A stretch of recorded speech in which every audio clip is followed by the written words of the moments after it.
Hello friends, आज हम हाजिर हैं लेके मीन मीडियन मोड यानी स्टैटिक्स का पार्ट 2 का वीडियो लेकर। पार्ट 1 में हम लोगों ने मीन निकालने के 3 मेथड्स को देखा। डायरेक्ट मेथड्स को देखा, एज्यूमिंग मीन मेथड्स को देखा, उसके बाद स्टेप डेविएशन मेथड को देखा। आज उसी मीन के प्रोसेस को, क्वेश्चन को हम लोग आगे बढ़ाते हैं। जैसे कि मेरे तरफ से क्वेश्चन है कि the mean of the following frequency table is 50, यानी एक फ्रीक्वेंसी टेबल हमारे पास मौजूद है जिसका मीन वैल्यू 50 दे रहा है। इसका 2 फ्रीक्वेंसी मिसिंग है जिसको हम लोगों ने रिप्रेजेंट किया है F1 और F2 से। ठीक है, तो वो दोनों F1 और F2 का वैल्यू हम लोगों को फाइंड करना है। ठीक है, तो इसको हम लोग थर्ड प्रोसेस जो था, ठीक है, थर्ड प्रोसेस से हम लोग सॉल्व करने की कोशिश करेंगे। जैसा कि हम लोगों ने थर्ड प्रोसेस में देखा था, उसमें हम लोगों ने 6 कॉलम्स बनाया था। ठीक है, जो कि स्टेप डेविएशन मेथड था। ठीक, तो 6 कॉलम्स हम लोगों ने यहाँ पे बना के रखा है। पहला कॉलम जो होता था वो क्लास इंटरवल्स का होता था। दूसरा कॉलम होता था फ्रीक्वेंसी, जिसको हम लोगों ने FI से डिनोट किया था। तीसरा था क्लास मार्क्स का, जिसे हम लोगों ने XI से डिनोट किया था। चौथा कॉलम होता था DI का, जिसका एक्चुअल वैल्यू होता है XI माइनस A के बराबर। पांचवा कॉलम होता था UI का और छठा कॉलम होता था FI UI का। ठीक है, अब बढ़ते हैं इसमें। जैसा कि सारा फ्रीक्वेंसी टेबल में फ्रीक्वेंसी दिया है, सारे फ्रीक्वेंसी को हम लोग यहाँ पे नोट कर लेते हैं। 17 F1, 32 F2 और 19। ठीक है, अब बारी थे क्लास मार्क्स निकालने का। तो क्लास मार्क्स निकालने का तरीका हम लोगों ने लास्ट क्लास में सीखा था कि क्लास मार्क्स बराबर होता क्या है, तो lowest term plus highest term by 2। ठीक है, यानी इन दोनों को जोड़ के और 2 से डिवाइड करना है। तो दोनों को ऐड किए, 0 और 20 को ऐड करेंगे तो 20, और 20 में 2 से डिवाइड करेंगे तो वैल्यू कितना हो जाएगा 10। 20 और 40 को ऐड करते हैं तो 60, और 60 में 2 से डिवाइड करेंगे तो कितना हो जाएगा 30। 60 और 40 को ऐड करते हैं तो कितना हो जाएगा 100। ठीक है, और 100 को 2 से डिवाइड करेंगे तो कितना हो जाएगा 50। 80 और 60 को जोड़ते हैं तो 140, इसमें 2 से डिवाइड करेंगे तो 70, और 80 और 100 को जोड़ते हैं तो 180, और 2 से डिवाइड कर देंगे तो 90। यानी अब हमारा क्लास मार्क्स फाइंड हो चुका है। अब बारी आती थी कि ये किसको माना जाए। तो लास्ट क्लास में मैंने बताया था कि आपको यहाँ काउंट करना है कि कितने कॉलम्स मौजूद है। 1 2 3 4 5 बॉक्स। ठीक है, तो आपको सबसे बीच वाला चूज करना है। तो 2 ऊपर से छोड़ दीजिए, 2 नीचे से छोड़ दीजिए, और जो बच गया है इसको हम लोग मान लेते हैं A, यानी 50 का वैल्यू A के बराबर है। ठीक है, तो यहां से फाइंड करते हैं DI का वैल्यू क्या होता था XI माइनस A, यानी XI का वैल्यू इसमें कितना था 10 था। तो 10 में से A का वैल्यू 50 घटाते हैं तो मान कितना हो जाएगा -40। उसी तरह यहाँ XI का वैल्यू 30 था, इसमें से A का वैल्यू 50 घटाते हैं तो वैल्यू कितना हो जाएगा -20। 50 है A का वैल्यू, इसमें से A का वैल्यू घटाते हैं तो 50 में से 50 घटेगा तो वैल्यू हो जाएगा 0। ठीक है, फिर हमारे पास वैल्यू है 70। तो 70 में से A का वैल्यू घटाएंगे, 50 घटाएंगे तो वैल्यू कितना हो जाएगा 20। फिर हमारे पास बचा हुआ है 90, 90 में से 50 घटा देते हैं तो वैल्यू कितना हो जाएगा 40। बात समझ में आ गई। ठीक है, अब आगे बढ़ते हैं। अब इस पे एक टर्म आया था H।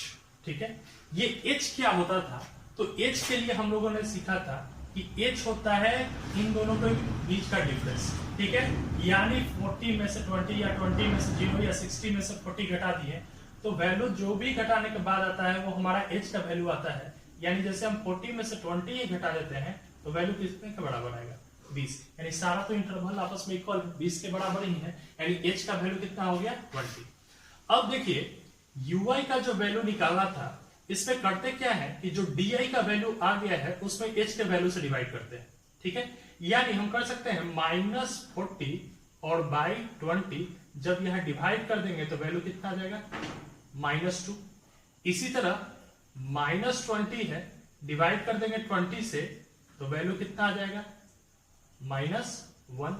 0 में हम डिवाइड करते हैं 20 से तो वैल्यू कितना आ जाएगा 0। 20 में हम डिवाइड करते हैं 20 से तो वैल्यू कितना आ जाएगा 1, और 40 में डिवाइड करते हैं हम 20 से तो वैल्यू कितना आ जाएगा 2। ठीक है, अब लास्ट स्टेप क्या करना है, F I into U I का वैल्यू निकालना है। तो आपको एफ आई का वैल्यू यहाँ पे दिख रहा है, यू आई का वैल्यू यहाँ पे दिख रहा है। अब दोनों को मल्टीप्लाई करते हैं, 17 इंटू -2 तो कितना हो जाएगा -34। f1 इंटू -1 तो -f1। 32 इंटू 0 में कोई भी संख्या से मल्टीप्लाई किए तो वैल्यू 0 हो जाएगा। उसके बाद f2 में 1 से मल्टीप्लाई करेंगे तो वैल्यू कितना आ जाएगा f2।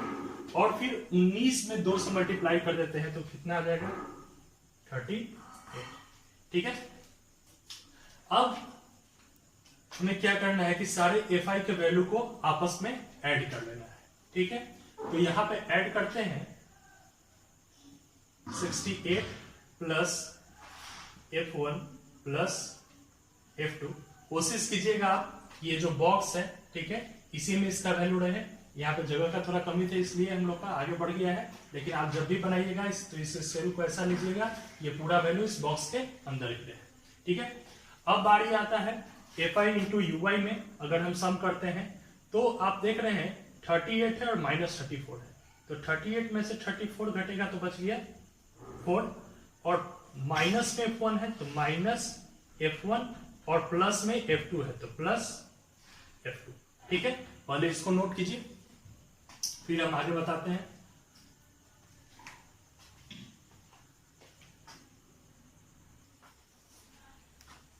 देखिए अब हम लोग यहां से उठाते हैं क्वेश्चन को, 68 प्लस f1 प्लस f2।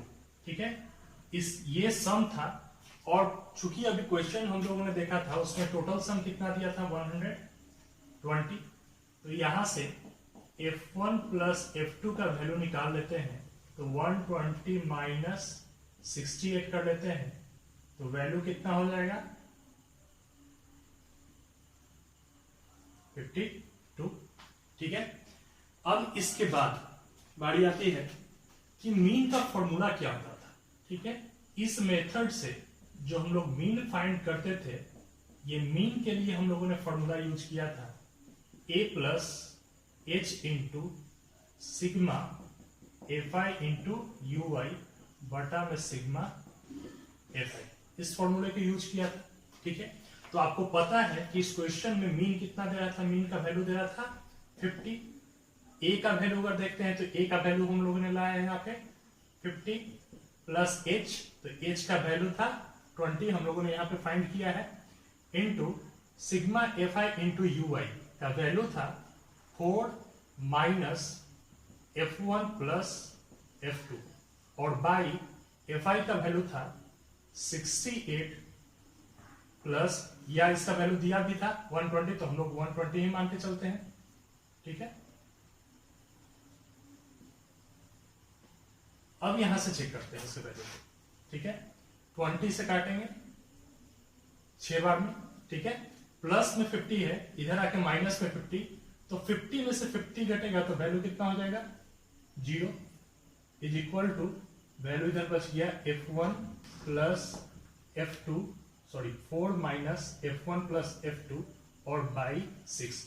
जब क्रॉस मल्टीप्लिकेशन कर देते हैं तो यहाँ 6 में 0 से मल्टीप्लाई होगा तो 0।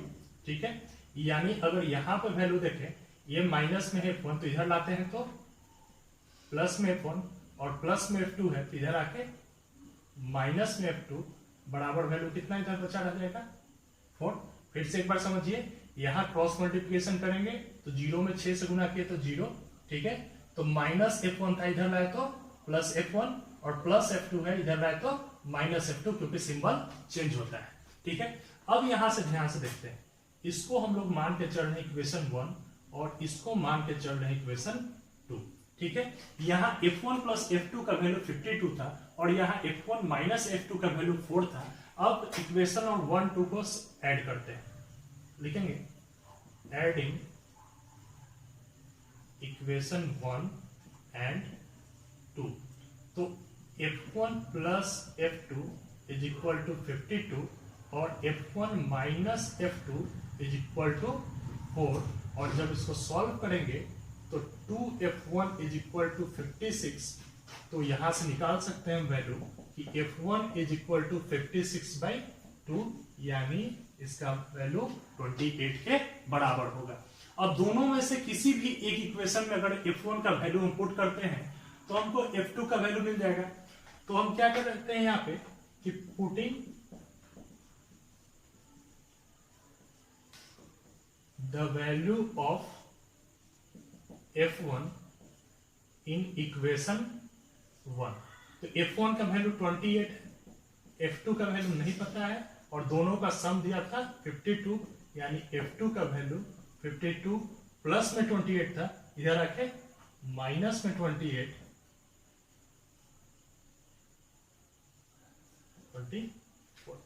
ठीक है, नोट कीजिए।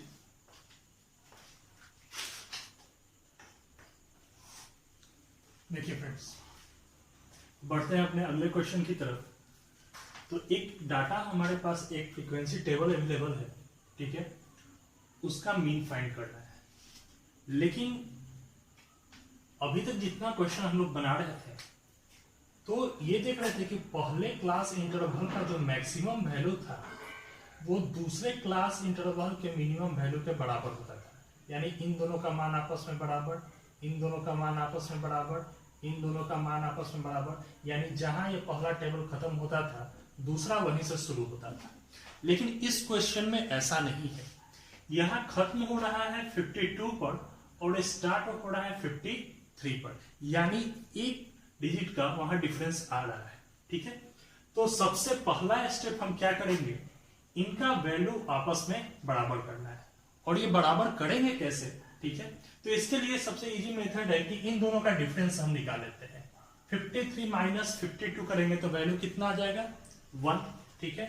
अगर हम 53 में से 52 घटा दे तो वैल्यू कितना आ जाएगा, 1, और जो भी वैल्यू यहाँ आएगा यानी इन दोनों का डिफरेंस जो होगा उसमें हमेशा हम 2 से डिवाइड करते हैं, यानी जब 2 से डिवाइड कर दिए तो वैल्यू कितना आ जा रहा है, 0.5, ठीक है, बात समझ में आ रही है, 0.5 वैल्यू आ रही है, ठीक है।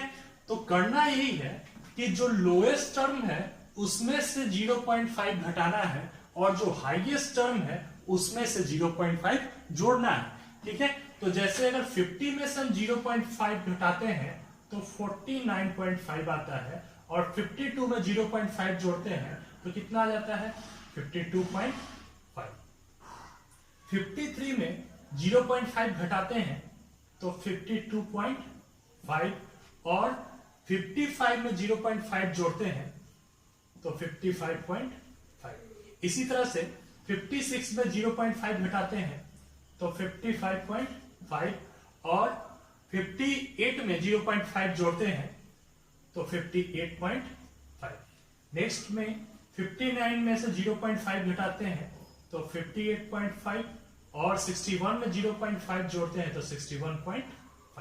इसी तरह से 62 में से अगर हम 0.5 को घटाते हैं तो वैल्यू कितना होगा, 61.5, जबकि 64 में अगर हम 0.5 जोड़ते हैं तो कितना वैल्यू होगा, 64.5।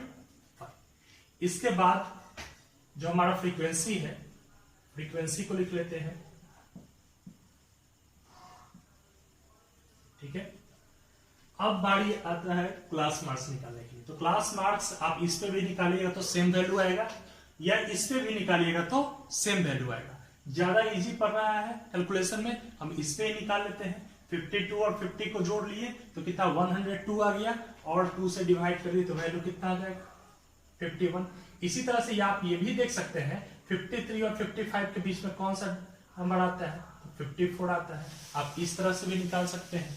56 और 58 के बीच में 57, 59 और 61 के बीच में 60, 62 और 64 के बीच में 63।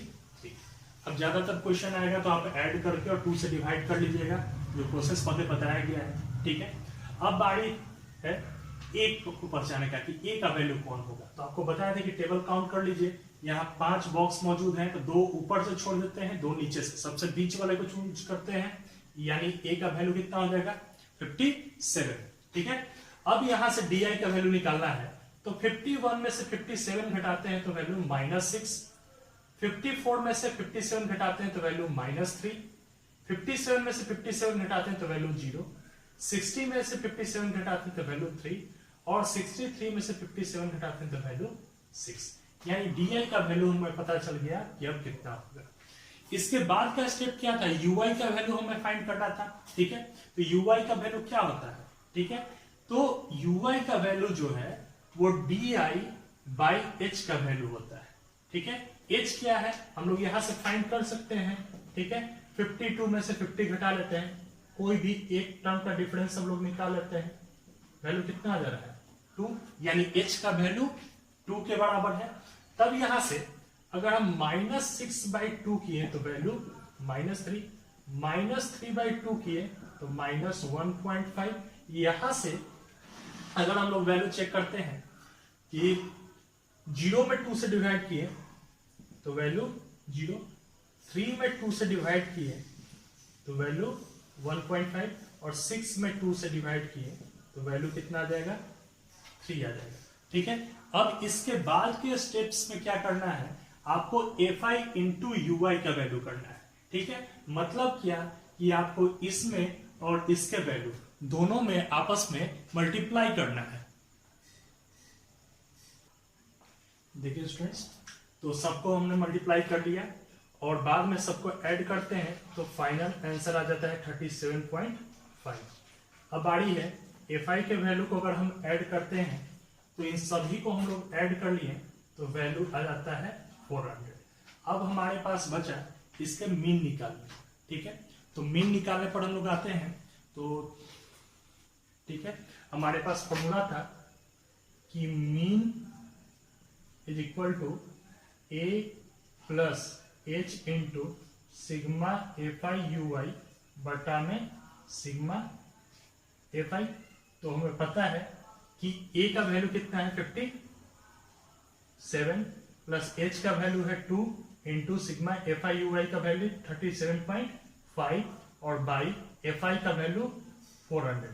तो यहां से अगर सॉल्व कर लेते हैं तो 200 और इसको फाइनल हम लोग कैलकुलेट कर लेते हैं तो 57 प्लस और इसको डिवाइड करने के बाद वैल्यू जो है वो आ रहा है 0.1875, यानी अगर देखा जाए तो 57.19 अप्रॉक्स हमारा मीन होगा। ठीक है, तो आशा करते हैं ये पूरा चीज आपको समझ में आ गया होगा। तो ये दोनों तरफ के क्वेश्चन को फिर से आप लोग घर पे प्रैक्टिस कर लीजिएगा। ठीक, और इस तरह के क्वेश्चन आपके बुक में अवेलेबल हो तो आप उससे भी प्रैक्टिस कर सकते हैं। ठीक है, थैंक यू।